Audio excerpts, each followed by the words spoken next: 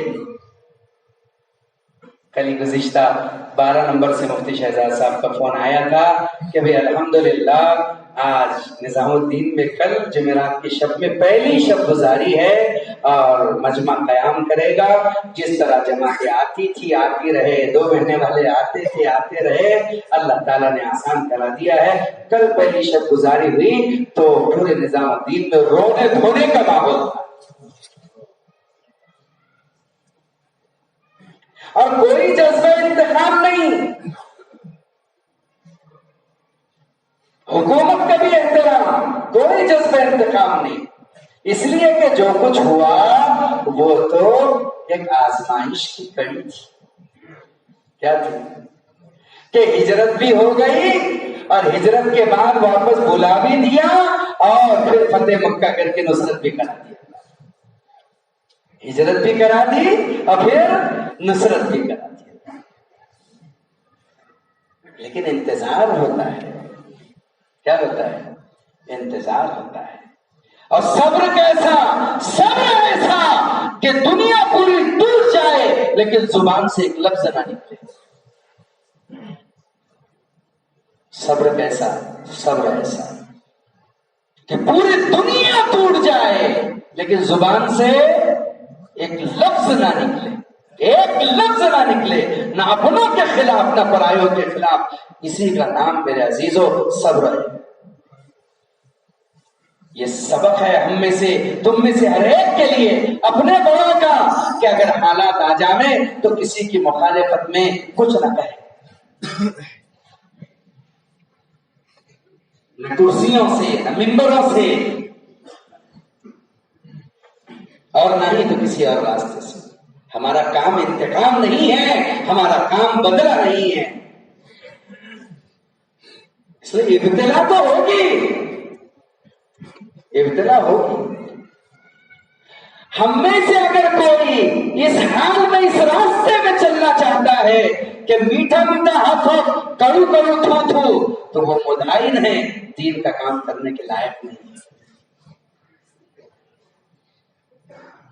کہ ہم اللہ کے راستے میں چلے یعنی ہنگ لگے نا پھٹکری، رنگ آئے چوکھا، جان مال کی قربانی بھی نہ ہو، وقت کی قربانی بھی نہ ہو، اور اعلیٰ درجے کا میں تبلیغی، ایسا نہیں ہوتا۔ تبلیغ کا معاملہ ہی محنت ہوگا۔ بھائی اس کام کو تو بدنام ہو کے کرنا پڑے گا، اس کام کی نیک نامی اس کام کے لیے بدنام ہونے میں ہے، اس کام کی نیک نامی اس کام کے لیے بدنام ہونے میں ہے۔ کون بدنام نہیں ہوا اس کام کے لیے؟ کون بدنام نہیں ہوا؟ سب سے پہلے انبیاء کو بدنام کیا گیا، اور کہاں تک؟ اللہ اکبر اللہ اکبر۔ یاد رکھو میرے بزرگوں، ہم میں سے جو بھی اس دین کے لیے اللہ کی طرف سے بدنام ہوگا، اللہ ہی اس کی عزت کا اعلان بھی فرمائے گا۔ اس کی عزت کا اعلان کون فرمائے گا؟ اللہ ہی۔ نبی کے حرم پر الزام چھوٹے بیٹے ذمہ دار نہیں، ہندوستان لیول کا نہیں، اور دنیا کے لیول کا نہیں، بلکہ ساری کائنات کے سردار جناب محمد رسول اللہ صلی اللہ علیہ وسلم کے حرم پر الزام۔ کوئی تصور کر سکتا ہے کہ اس امت میں ایسا بھی ہو سکتا ہے کہ رسول اللہ صلی اللہ علیہ وسلم کی پاک دامن بیوی پر الزام لگا دیا جائے؟ دیکھو بخاری کی روایت کہ کام میں تو یہ سب ہے ہی، زنا کی تہمتیں، بدکاری کی تہمتیں، چوری کی تہمتیں، ڈکیتی کی تہمتیں، اجی سب چھوڑو، کچرا صاف کرو، پانی پیو، آگے بڑھو۔ ہزاروں زخم کھا کر ہزاروں زخم کھانا اور زخم کھا کے مسکرانا کام۔ ہوا اڑا دی منافقین نے، عبداللہ بن عبید بن سلول نے، اس کے چاہنے والوں نے ہوا اڑا دی کہ صفوان بن معطل اور حضرت عائشہ کا کچھ معاملہ نوز باللہ گڑبڑ۔ اور ہوا چلنے کے لیے تو اللہ معاف فرمائے، ہمارے ہاں خیر کی بات تو چلتی نہیں، شر کی بات زیادہ چلتی۔ اللہ کے لیے ہم شر کا حصہ نہ بنیں، خیر کا حصہ بنیں۔ ہوا چلا اور اس میں سیدھے سادے مسلمان بھی آ گئے۔ سیدھے سادوں میں کون؟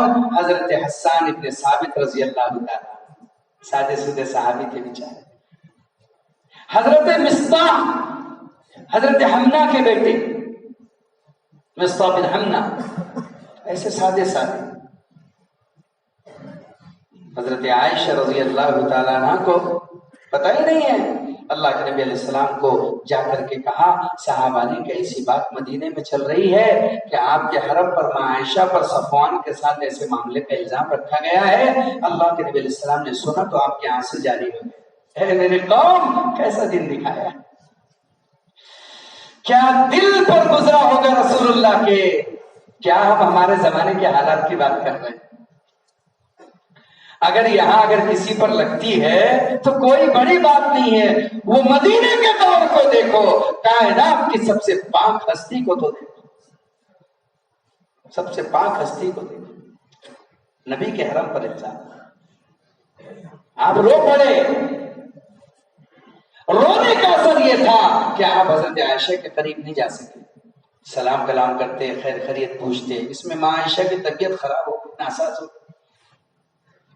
عائشہ نے فرمایا کیا بات ہے، اللہ کے نبی صلی اللہ علیہ وسلم کا مزاج بدل گیا ہے، بات نہیں کرتے آج کل سے، کیا بات ہے؟ اللہ کے نبی علیہ السلام کبھی بریرہ کو بلا کر پوچھتے ہیں کہ بریرہ تم خادمہ ہو عائشہ کی، ایسی ایسی بات مدینے میں چل رہی ہے۔ بریرہ کہہ رہی ہے قسم اللہ کی، اتنی پاک باز بیٹی اللہ نے کسی کے گھر میں پیدا نہیں کی ہے رسول اللہ۔ وہ تو بیچاری اتنی سادی ہے کہ وہ بیچاری آٹا گھون کر کے سو جاتی ہے تو بکری کئی مرتبہ آٹا کھا کے چلی جاتی ہے، اس کو تو کچھ پتا نہیں۔ حضرت عائشہ رضی اللہ تعالیٰ عنہ کی والدہ ام رومان ملنے کے لیے آئی تو کہا اللہ کے نبی سے ماں عائشہ نے کہ میں اپنے ماں کے یہاں جانا چاہتی ہوں، آپ نے اجازت دی تھی؟ پتا ہی نہیں ماں عائشہ کو کہ کیا آگ لگی ہوئی ہے ادھر، پتا ہی نہیں۔ حضرت حمنہ ملاقات کے لیے آئی حضرت عائشہ رضی اللہ تعالیٰ عنہ سے، تو کہا حضرت حمنہ سے حضرت عائشہ نے کہ پھوپھی جان اگر آپ کے پاس وقت ہو تو قضائے حاجت کے لیے چلے، کھیتوں میں جگہ ہوتی تھی وہیں پر ضرورت سے فارغ ہوتے تھے۔ جب واپس آنے لگے تو حضرت حمنہ کا پیر اپنے چادر پیر کے انگوٹھے میں الجھی اور حضرت حمنہ گری اور اپنے آپ کو سنبھال لیا، قریب تھا کہ منہ پھوٹ جاتا، لیکن جو جملہ زبان سے نکلا وہ کیا تھا؟ حضرت حمنہ کی زبان سے نکلا تعیس مصطاح، تعیس مصطاح، تعیس مصطاح۔ حضرت عائشہ رضی اللہ عنہ نے جب یہ بددعا یا جملہ سنا تو غضب میں آ گئی، کہا تم اپنے بیٹے مصطاح کو بددعا دے رہی ہو، ارے وہ بدری صحابی ہے، تمہاری ہمت کیسے ہوئی ان کو بددعا دینے کی؟ تو حضرت حمنہ رو پڑی، سینے سے لگا کر ماں عائشہ کو کہا میری بیٹی تو کتنی بھولی ہے، تجھے یہ تک پتہ نہیں ہے کہ جن لوگوں نے الزام لگایا ہے اس میں میرا بیٹا یہ مصطاح بھی شامل ہے۔ اب پتا چلا کہ کیا الزام لگا ہے اور کیوں رسول اللہ نہیں آ رہے ہیں اور کیوں بات ہے ایسی۔ اب ماں عائشہ فرماتی ہے اس دن میری زندگی کے جینے کی تمنا ختم ہو چکی تھی، کوئی سیکنڈ ایسا نہ ہوتا کہ میرے آنسو تھمتے نہیں، میری ماں دلاسا دیتی اور کبھی کبھی ساتھ میں بھی رونے لگتی، میرے ابا آتے ابو بکر صدیق جیسی ہستی آتی اور روتی۔ تاریخ نے ایسے ایسے لوگوں کو رلایا ہے دوستو، ہم اپنے حالات کا کیا موازنہ کریں؟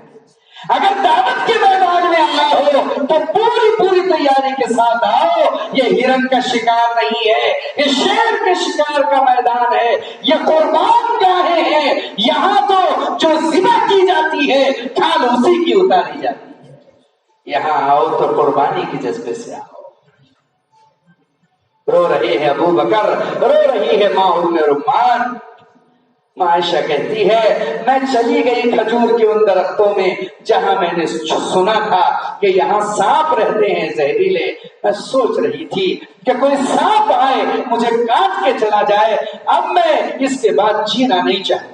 وہ تڑپ اللہ بھی دیکھ رہے ہیں، وہ تڑپ رسول اللہ بھی دیکھ رہے ہیں۔ عزیزو 22 دن تک یہ کھیل چلا ہے، 22 دن تک، 1-2 دن کا درد نہیں تھا، 22 دن تک کیسی کیسی باتیں ہوتی ہوں گی، کیسے باتیں ہوں گی اللہ، 22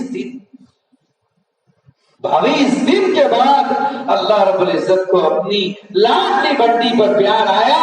قرآن میں اللہ نے سورہ نور میں 18 آیتیں اس بیٹی کے پاک دامنی پر اتاری تھی، 18 آیت۔ قیامت تک آنے والے اے انسانوں سن لو کہ محمد رسول اللہ کا حرم کل بھی پاک تھا، آج بھی پاک ہے، یہ منافقوں کی لگائی ہوئی تہمتیں تھی، اور اللہ نے حکم دیا ایسے ہی نہیں، جس نے بنیاد ڈالی ہے اس کو 80 160 کوڑے مارو، اور جو باتوں میں آ کر تہمت میں شریک ہوئے ہیں ان کو 80 کوڑے مارو، لگائے گئے۔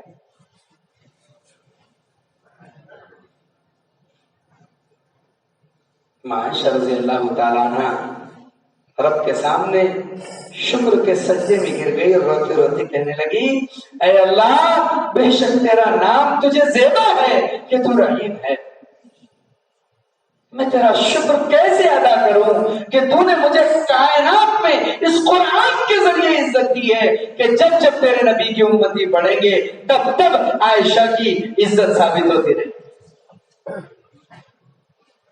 لیکن ایک درد تھا کہ جس امت کو اندھیروں سے نکالنے کے لیے اجالوں کی طرف لانے کے لیے نبی آئے ہیں اسی امت کے فرد نبی کے حرم پر الزام لگا، درد تھا ماں عائشہ کو، درد تھا۔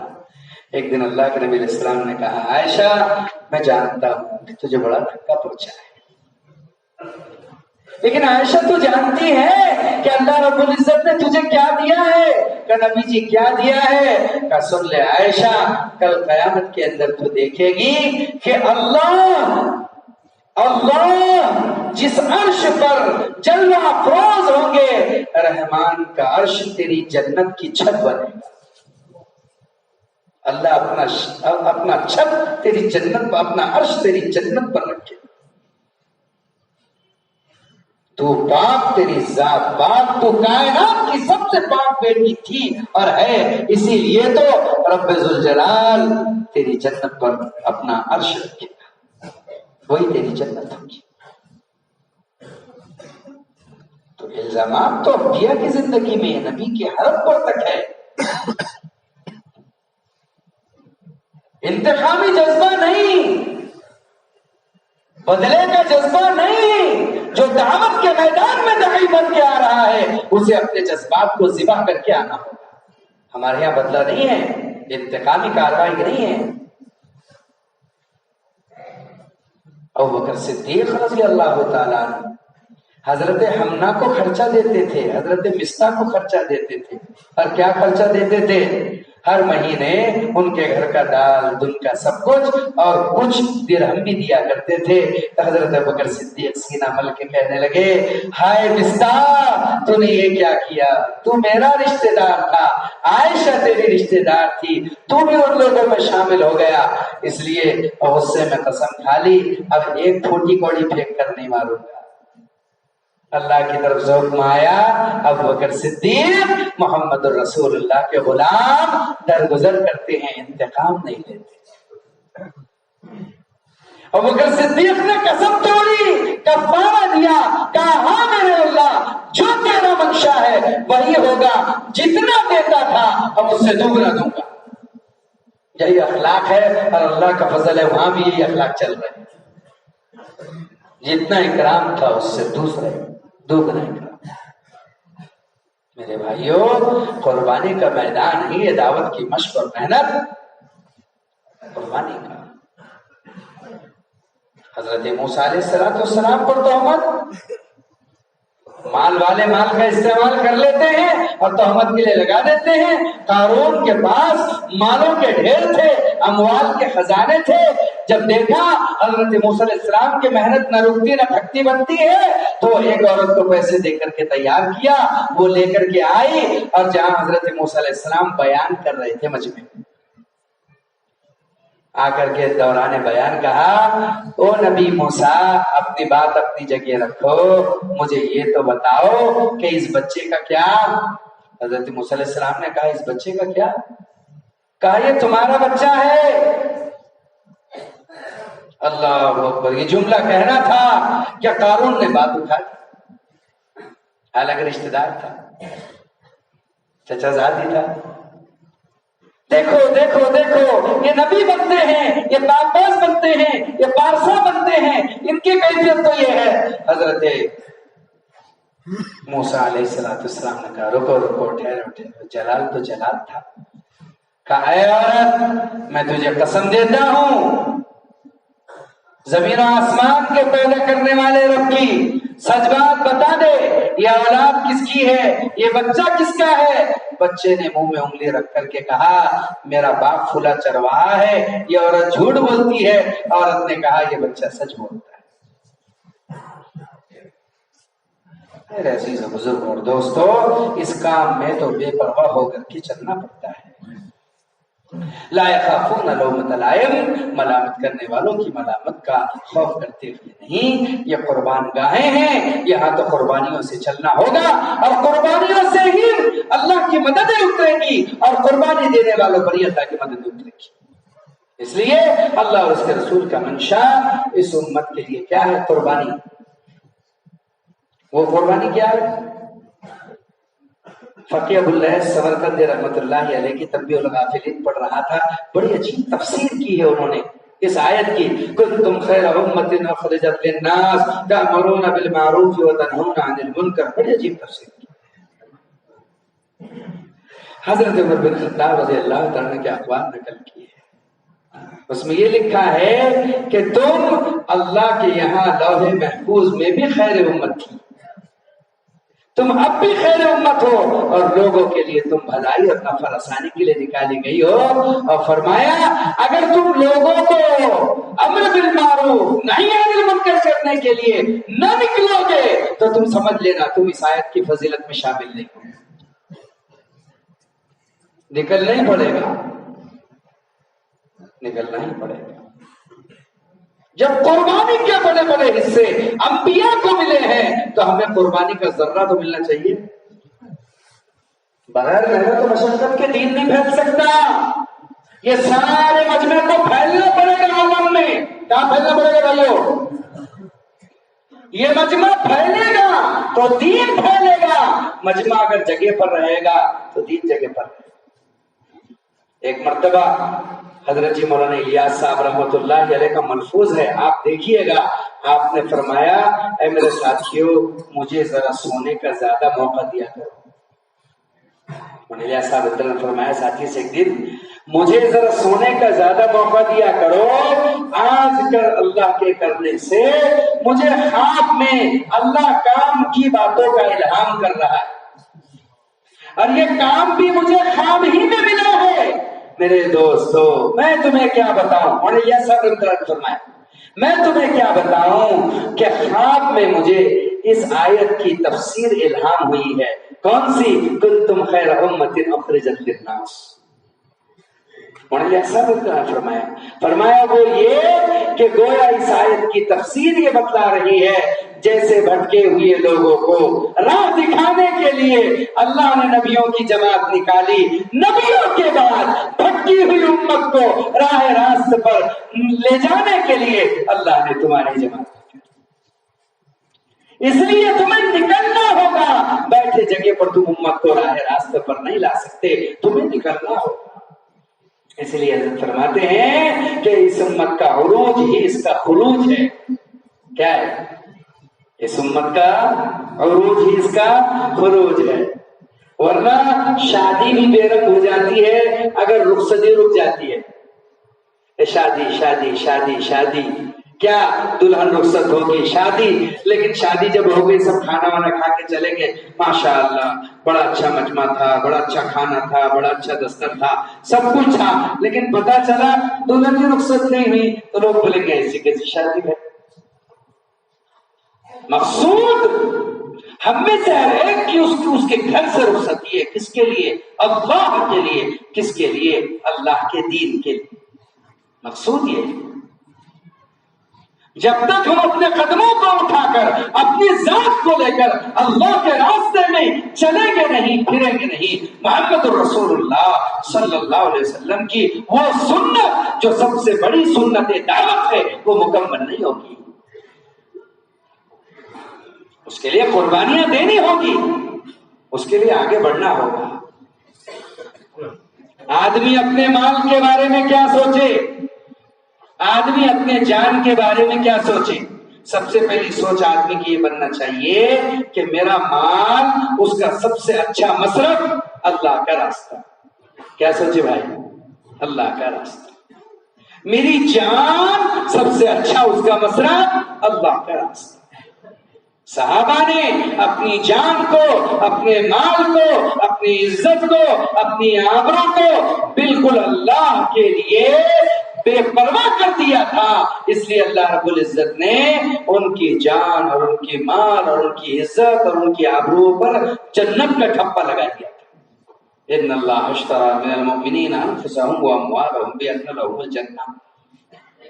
صحابہ کا بچہ بھی ہاتھ اٹھاتا تھا، صحابہ کے لاڈلے بھی ہاتھ اٹھاتے تھے، منشا سمجھتے تھے، ایسی تڑپتی ہوئی تمنائیں تھی، ایسے دل کے اندر کے جذبات تھے کہ بس نکل جائے، اب بس فنا ہو جائے. خود رسول اللہ صلی اللہ علیہ وسلم نے فرمایا کہ میری تو تمنا یہ ہے کہ میں اللہ کے راستے میں جاؤں، شہید کر دیا جاؤں، پھر زندہ کیا جاؤں، پھر شہید کر دیا جاؤں، پھر زندہ کیا جاؤں، پھر شہید کر دیا جاؤں. 7 مرتبہ آپ نے فرمایا ثم احیا ثم اقتل ثم احیا ثم اقتل.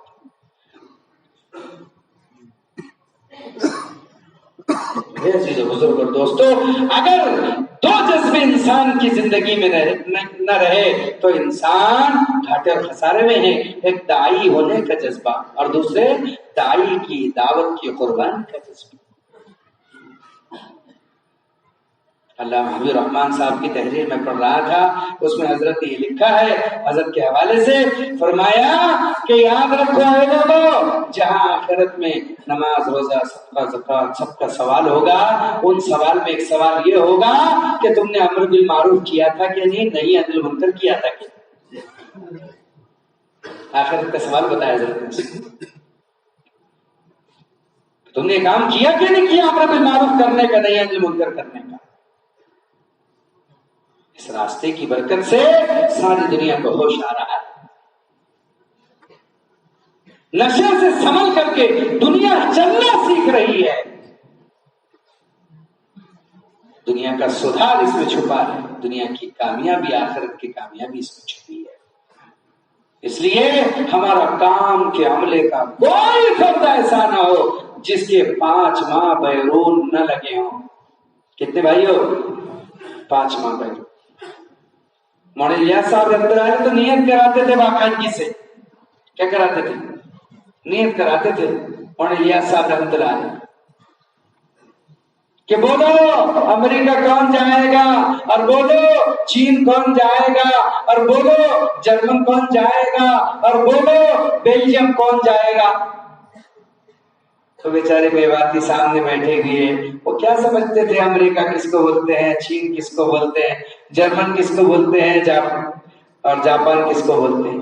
وہ تو اتنے سادے تھے کہ جب دیہاتوں سے جماعت لے کر تمہارے شہروں میں آئے اور جب وہ مسجد میں بیٹھے اور کسی نے پنکھا چالو کر دیا تو ساری جماعت مارے ڈر کے دیواروں کو چپک گئی کہ یہ کیا مصیبت ہے. اب وہ کیسے کرنا، تو ایک نے رومال نکالا، اسی کو شو کرنے لگا، بند ہو. تو اتنے سادے تھے. لیکن اللہ رب العزت نے ایسے ان پڑھوں سے وہ کام لیا جو میرے جیسے بڑے بڑے پڑھے لکھے نہ کر سکے. یہ اصول ربانی ہے کہ اے انسانوں تم ہاتھ اٹھاؤ گے تو ابابیل سے حفاظت کر کے بتلائیں گے. اے انسانوں تم لڑ نہ پاؤ گے تو نمرود کو مچھروں کے لشکروں سے ہلاک کر کے بتائیں گے نہ ہم کل محتاج تھے، نہ آج ہے، نہ آئندہ رہیں گے. اگر تم چاہتے ہو کامیابی تو تم آؤ قربانی کے میدان میں آؤ، تم آؤ قربانی کے لیے قدم بڑھاؤ. تم کیسے دعوے ہو کہ تمہارا مال تمہیں اللہ کی نسبت پر عالموں میں نہیں لے جا رہا ہے؟ رونا چاہیے دعا میں، یا اللہ تم مجھے بیرون کے لیے کیوں قبول نہیں کر رہا؟ اگر کوئی آدمی بیرون کے لیے قبول نہیں ہو رہا اس کے لیے رونے کا بقا. لاری کے چلانے والے بیرون میں، پھٹانوں کے بیچنے والے بیرون میں، کاغذ گٹا پنی چننے والے بیرون میں، ایک وقت کھانے والے بیرون میں. میرے بھائیوں، لوگ پیٹ کاٹ کاٹ کر کے بیرون جائیں کہ ہمارا لگ جائے، اللہ قبول کر لے، اللہ چلا لے. نظام الدین میں ایک مستورات کی جماعت پہنچی.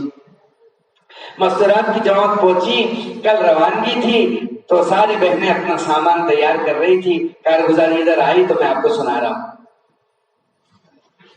تو ایک بہن نے جو اپنی سیمنٹ کی تھیلی ہوتی ہے اس کو دھو دھا کر کے اس کا جو ہے تو وہ ایک جھولا سے لیا تھا، تو اس نے فوراً اپنا سامان اس میں بھرنا شروع کیا. تو ایک بہن نے کہا کہ بہن تم نے کم سے کم ایک آدھ اچھا بیگ لا لیا ہوتا تو اچھا تھا. تم کیا لے کر کے آئی ہو؟ سیمنٹ کی بوری، یہ اچھا نظر نہیں آ رہا ہے، ایک آدھ بیگ لا لیتے تو اچھا تھا. تو یہ سنتے ہی اس بہن کی آنکھوں میں آنسو آ گئے، رونے لگی اور روتے روتے کہنے لگی بہن میں تمہیں کیا بتاؤں، تم بیگ لانے کی بات کر رہی ہو، ہم نے 6 مہینوں میں 2 مہینے روزانہ ایک وقت کھانا کھایا ہے اور پیسہ بچایا ہے تاکہ کسی طرح اللہ کے راستے میں ہم دونوں میاں بیوی کا چلہ لگ جائے. ہم نے تو پیٹ کاٹ کر کے ہم نے، اور تم بات کر رہی ہو بیگ لانے کی. ایسے منشے سے لوگ چل رہے ہیں، ایسے منشے سے لوگ چل رہے ہیں. میرے بھائیوں، ہم میں سے ہر ایک کو چاہیے کہ ہمارا مال سب سے پہلے اللہ کے دین کی سربلندی کے لیے استعمال ہو، ہماری جان اللہ کے دین کی سربلندی کے لیے استعمال ہو۔ ہر کوئی نیت کرے کہ انشاءاللہ عالموں میں چل پھر کر کے دین کی محنت کریں گے انشاءاللہ۔ کون کو نیت کرتا ہے انشاءاللہ؟ اللہ ہم سب کو قبول فرمائے۔ اللہ کا فضل ہے، ہمارے پاس ابھی 2-2.5 مہینے ہیں۔